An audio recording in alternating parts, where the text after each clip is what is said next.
আপনারা দেখছেন আদর্শ তিতুমির পত্রিকা, সঙ্গে রয়েছি আমি ধৃতরাষ্ট্র। আজকে আপনাদেরকে আমরা দেখাবো, আমরা এর আগে আপনাদেরকে দেখিয়েছিলাম, ভাইরাল হয়েছিল সোদপুর সেন্ট জেভিয়ার্স স্কুল।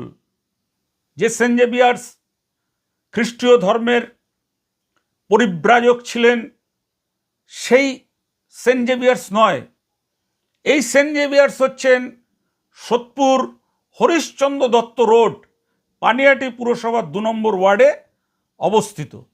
এর মালিকের নাম হচ্ছে চন্দন ব্যানার্জি, আর তার স্ত্রী ঝর্ণা ব্যানার্জি, তিনি হচ্ছেন 3 নম্বর ওয়ার্ডের মা মাটি মানুষের কাউন্সিলর।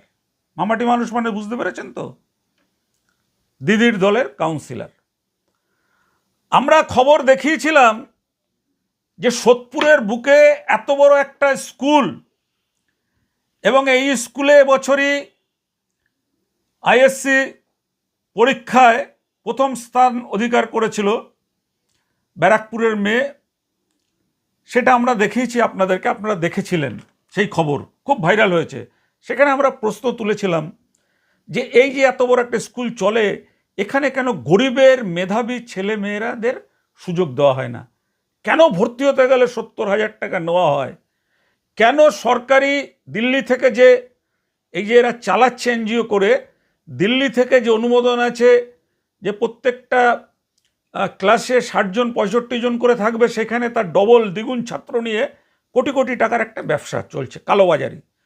এই কালোবাজারির দল কি করেছেন ভাবলে খুব অবাক হবেন আপনারা।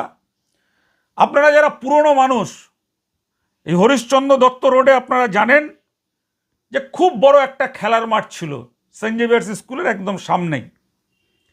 যে খেলার মাঠে সকালবেলা মানুষ পদচারণা করতেন, হাঁটতে বেরোতেন। সেখানে ফুটবল খেলা হতো, ক্রিকেট খেলা হতো, ব্যান্ড শেখানো হতো, বাচ্চাদের বিভিন্ন রকম যোগব্যায়াম শেখানো হতো। সেই আস্ত খেলার মাঠটাকে একেবারে গিলে খেয়ে নিয়েছে। কিভাবে গিলে খেয়ে নিলেন? সেই খেলার মাঠটাকে এখন ওই সেন্ট জেভিয়ার্স স্কুলের যত গাড়ি, ছাত্রছাত্রীদের বহনকারী যে গাড়ি, সেই গাড়ির গ্যারেজ করে ফেলা হয়েছে, পার্কিং। যার ফলে মাঠের ঘাস নেই, ঘাসের চামড়া উঠে গেছে, খেলাধুলারও কোনো অবকাশ নেই। কেন নেই?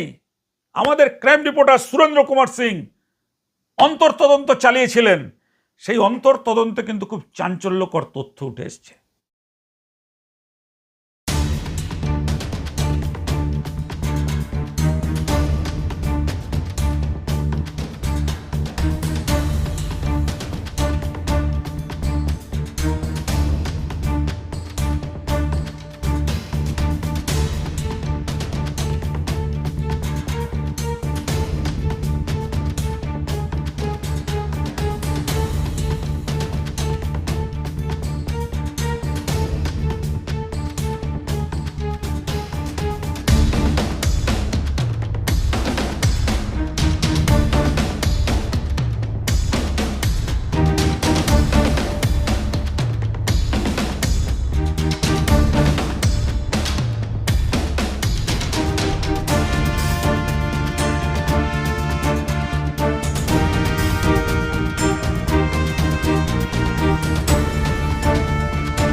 বামফ্রন্ট আমলে এই স্কুলের যিনি মালিক, তিনি ছিলেন চন্দন ব্যানার্জি। উনি বামফ্রন্টের মানে ভালো রকম সিপিএমের সমর্থক ছিলেন, এবং সেই সময় তিনি একচেটিয়া সিপিএমের লোকদের তার স্কুলে বিভিন্ন রকম দারোয়ান, পাহারাদার, বিভিন্ন লোকদের নিয়োগ করে ব্যবসাটা চালিয়ে গেছেন।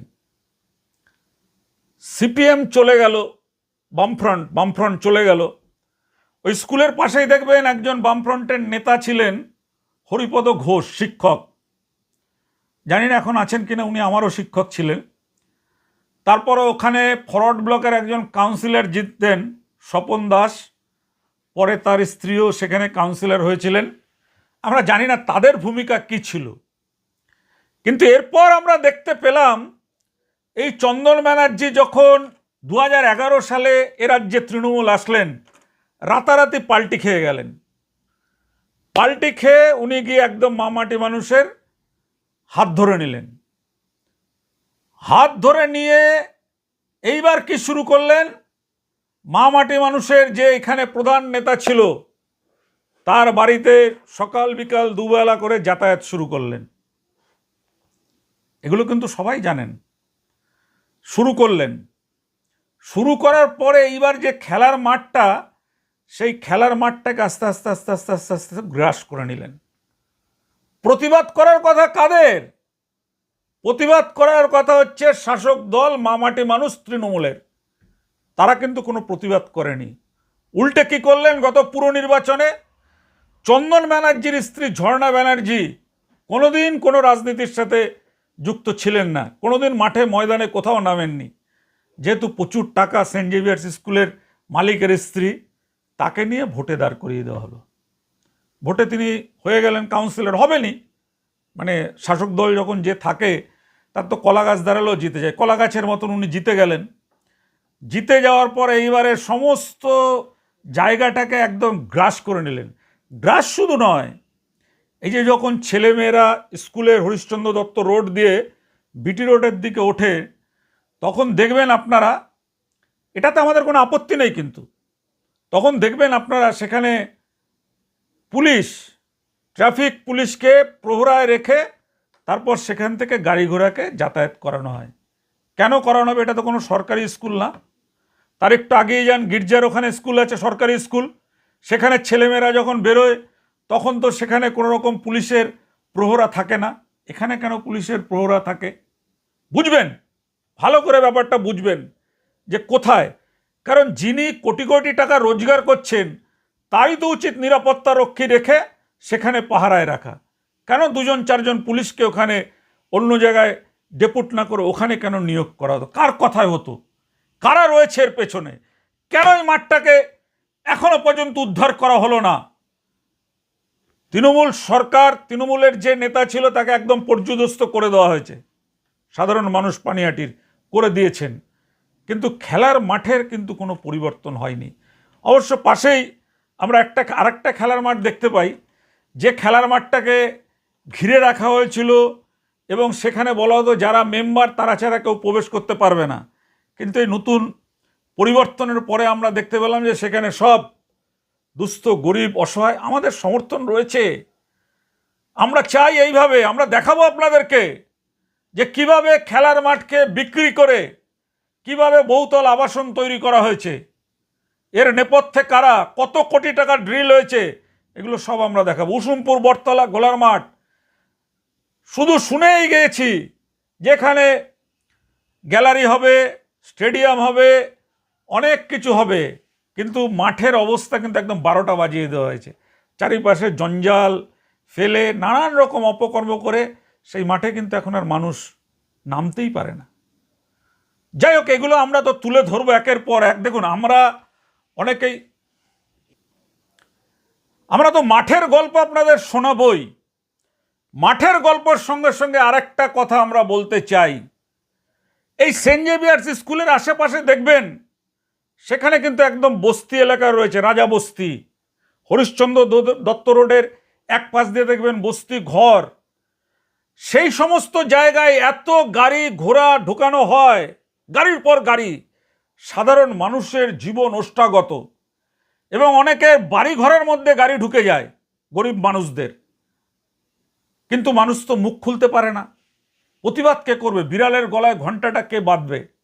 আমরা এর আগে আপনাদেরকে দেখিয়েছিলাম এই চন্দনবাবুর স্ত্রী ঝর্ণা ব্যানার্জির সেই উদ্যম নৃত্য, তা নিয়ে অনেক কিছু হয়েছিল, সেটা তো আপনারা আগে দেখেছেন। কিন্তু আমরা বলতে চাই যে এই যে বস্তি এলাকায় একটা সেন্ট জেভিয়ার্স খুলেছেন, যেখানে এনজিও করে চালাচ্ছেন, তাদের এনজিও যারা করেন তাদেরকে গরিব বাচ্চাদের সুযোগ দিতেই হবে। কিন্তু এখানে আপনারা যদি দেখাতে পারেন যে স্কুল তৈরির পর থেকে এখন পর্যন্ত রাজা বস্তির একটা বাচ্চা সুযোগ পেয়েছে, আমরা খবর করা ছেড়ে দেব।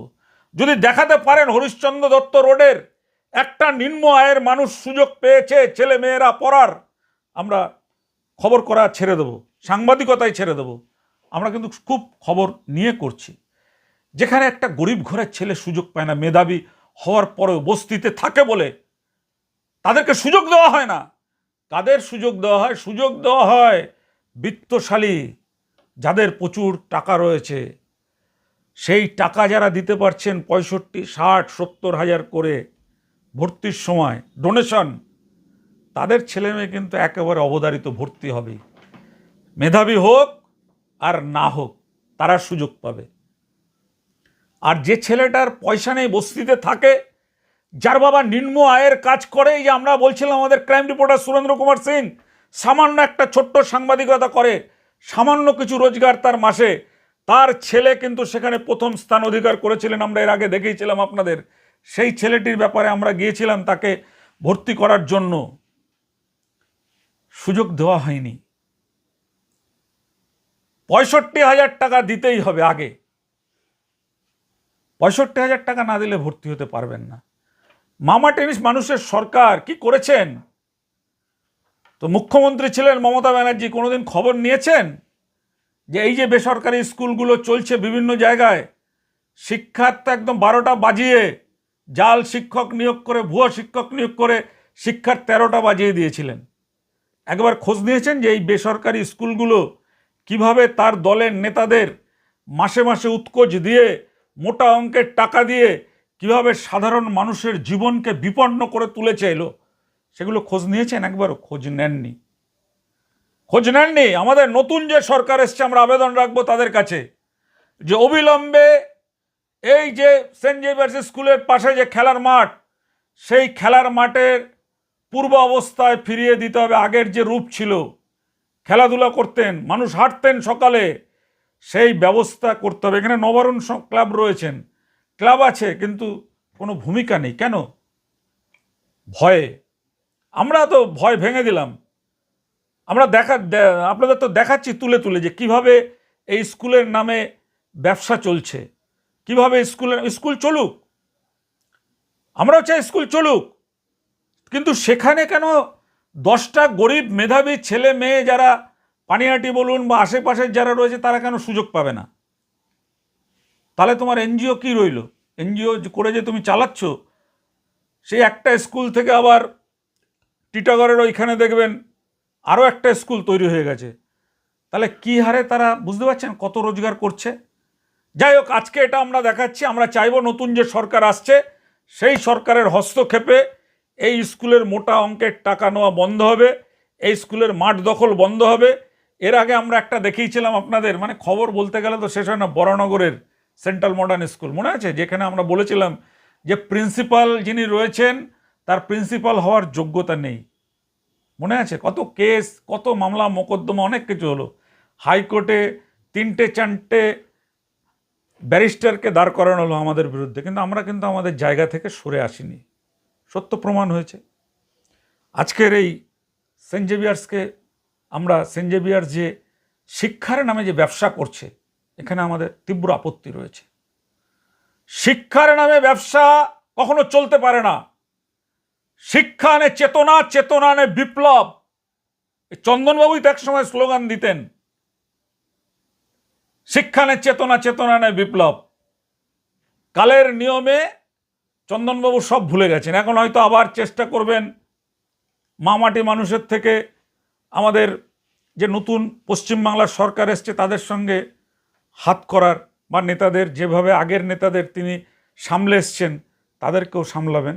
তাদেরকেও সামলাতে পারেন, কিন্তু আমরা আছি প্রতিবাদ করার জন্য। আমরা দেখব 1 মাস যে এখানকার পরিবর্তন হয় কিনা, তারপর এই ভেতরে কি চলছে না চলছে সব তুলে ধরব। কোন শিক্ষক ছাত্রীকে খুব বাজে নোংরা, আমরা শব্দটা ব্যবহার করছি না, খুব বাজে নোংরা কাজ করে এখান থেকে পালাতে বাধ্য হয়েছিলেন, পালাতে তাকে বাধ্য করা হয়েছিল? কোন ওই স্কুলে কাজ করে বাচ্চাদের স্কুলে মলমূত্র ত্যাগ করাতে গিয়ে কি করেছিলেন, খড়দহ থানায় এফআইআর হয়েছিল? এগুলো আমরা তুলে ধরিনি এতদিন, কারণ যেহেতু শিক্ষা প্রতিষ্ঠান এইগুলো কেউই তুলে ধরেনি। আমরা তুলে ধরব যদি এর পরিবর্তন না হয়। পরিবর্তন করতেই হবে। যার মেধা রয়েছে, যার শিক্ষা পয়সা নেই, তাকে শিক্ষার সুযোগ দিতেই হবে।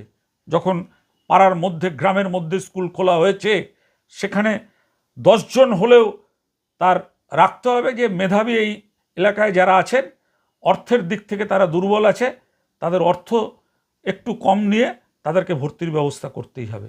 এইটাই হচ্ছে আমাদের দাবি। আর খেলার মাঠ এটাকে পুনরবস্থায় ফিরিয়ে আনতে হবে, এটাও দাবি। দেখুন আজকের সেই প্রতিবেদন তুলে ধরছেন সুরেন্দ্র কুমার সিং।